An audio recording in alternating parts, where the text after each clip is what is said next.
এবার মমতার মন্তব্য নিয়ে, মমতা বন্দ্যোপাধ্যায় সেনাকে নিয়ে মন্তব্য নিয়ে মুখ খুলেন কেন্দ্রীয় শিক্ষা প্রতিমন্ত্রী। মমতাকে দেখে যদি সেনা পালায়, পাকিস্তানের মমতাকে ভাড়া করে নিয়ে যাওয়া উচিত। সেনার অপমান নিয়ে মমতাকে আক্রমণ সুকান্ত মজুমদারের। বিকেলে তৃণমূলের মঞ্চ খুলে দেয় সেনা। সব মঞ্চ খুলে দেওয়ার প্রসঙ্গে বলতে গিয়ে সেনাকেই অপমান করেন রাজ্যের মুখ্যমন্ত্রী মমতা বন্দ্যোপাধ্যায়। মেয়র রোডের মঞ্চ থেকে সেনাকে অপমান মমতা বন্দ্যোপাধ্যায়ের। এবার তারই পরিপ্রেক্ষিতে সুকান্ত মজুমদারের বক্তব্য যে মমতা বন্দ্যোপাধ্যায়কে যদি সেনা পালিয়ে যায়, যেমনটা মমতা বন্দ্যোপাধ্যায় বলেছেন, তাহলে তো পাকিস্তানের মমতাকে ভাড়া করে নিয়ে যাওয়া উচিত। সেনার অপমান নিয়ে মমতা বন্দ্যোপাধ্যায়কে আক্রমণ সুকান্ত মজুমদারের। কি বলেছেন তিনি শুনুন। মমতা বন্দ্যোপাধ্যায়কে পাকিস্তানের হায়ার করে নিয়ে যাওয়া উচিত।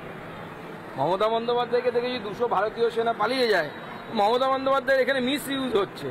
ওনার পাকিস্তানে যাওয়া উচিত, আসিফ মুনিরের সাথে সাহায্য করা উচিত। ওনাকে ভারতীয় সেনা কাউকে ভয় পায় না, ওনার মতো লোককে তো ভয় পাওয়ার কোনো প্রশ্নই নেই। ভারতীয় সেনা সাংবিধানিক পদগুলোকে সম্মান করে, সেটা তৃণমূল কংগ্রেস মানেন না বা তৃণমূল কংগ্রেস করে না। আর এবার আপনাদের শোনাবো যে মমতা বন্দ্যোপাধ্যায়ের ঠিক কোন বক্তব্যের ভিত্তিতে এই আক্রমণ কেন্দ্রীয় শিক্ষা প্রতিমন্ত্রী। দেখুন আজকে মমতা বন্দ্যোপাধ্যায় মেয়র রোডে গিয়ে সেনাকে নিয়ে ঠিক কি বলেছেন। মহাত্মা গান্ধীজি, যিনি আমাদের সবচেয়ে বড় মহান নেতা দেশের, সেই মূর্তির পাদদেশ আমরা সব অন্যায় অত্যাচারের প্রতিবাদ করি।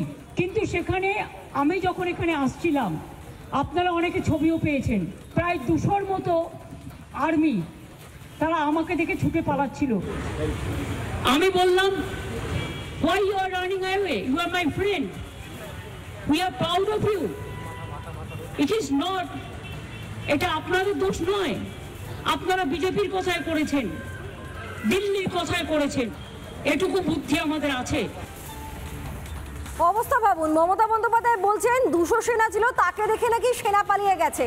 তিনি নাকি বলেছেন আপনারা কেন পালিয়ে যাচ্ছেন, আমরা আপনাদেরকে নিয়ে গর্বিত, এটা আপনাদের দোষ নয়। এটা নাকি মমতা বন্দ্যোপাধ্যায় সেনাদের বলেছেন, না সেনা নাকি তাকে রেখে পালিয়ে গেছে। এটা হচ্ছে মমতা বন্দ্যোপাধ্যায়ের বক্তব্য। তার ভিত্তিতেই সুকান্ত মজুমদারের প্রতিক্রিয়া শোনাবো আপনাদেরকে আরো একবার। মমতা বন্দ্যোপাধ্যায়কে পাকিস্তানের হায়ার করে নিয়ে যাওয়া উচিত। মমতা বন্দ্যোপাধ্যায়কে দেখে যদি 200 ভারতীয় সেনা পালিয়ে যায়, মমতা বন্দ্যোপাধ্যায়ের এখানে মিস ইউজ হচ্ছে। ওনার পাকিস্তানে যাওয়া উচিত, আসিফ মুনিরের সাথে সাহায্য করা উচিত। ওনাকে ভারতীয় সেনা কাউকে ভয় পায় না, ওনার মতো লোককে তো ভয় পাওয়ার কোনো প্রশ্নই নেই। ভারতীয় সেনা সাংবিধানিক পদগুলোকে সম্মান করে, সেটা তৃণমূল কংগ্রেস মানেন না বা তৃণমূল কংগ্রেস করে না। নানা ধরনের কন্টেন্ট দেখার জন্য লাইক করুন, শেয়ার করুন আমাদের ফেসবুক পেজ, সাবস্ক্রাইব করুন আমাদের ইউটিউব চ্যানেল।